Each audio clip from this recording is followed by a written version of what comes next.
স্বামী বিবেকানন্দ ময়দানে খেলু ত্রিপুরা সুস্থ ত্রিপুরা কর্মসূচির রাজ্যভিত্তিক অনুষ্ঠান অনুষ্ঠিত হয় শুক্রবার।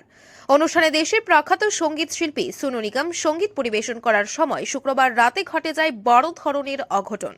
সংবাদ সংগ্রহ করার ক্ষেত্রে সাংবাদিকদের যেন সমস্যা না হয় তার জন্য পৃথক মঞ্চ তৈরি করা হয়, কিন্তু অনুষ্ঠান চলাকালীন সময় কিছু উচ্ছৃঙ্খল যুবক মদমত্ত অবস্থায় সাংবাদিকের জন্য বরাদ্দকৃত মঞ্চে উঠে যায়, ফলে আচমকা ভেঙে পড়ে সেই মঞ্চ। এতে আহত হয় বেশ কয়েকজন সাংবাদিক। শনিবার ঘটনায় আহত সাংবাদিক সুশীলা দেববর্মাকে দেখতে জিবি হাসপাতালে যান মুখ্যমন্ত্রী doctor Manik Saha.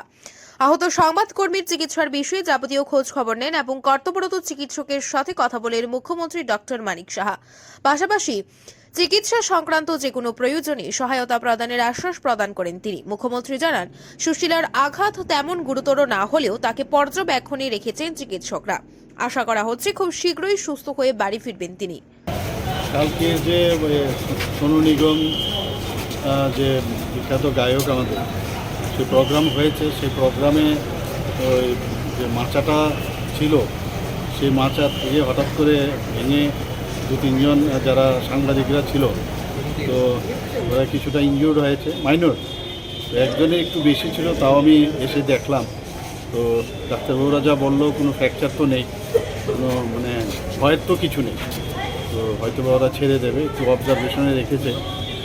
Orthopaedic side clearance পেয়ে গেছে, মেডিসিন সাইডেও ক্লিয়ারেন্স পেয়েছে। তো ভালোই আছে। আমি বলেছি কোনো সমস্যা যদি কোনো বিষয়ে যদি থাকে সেটা আমাদের গোচরে আনতে।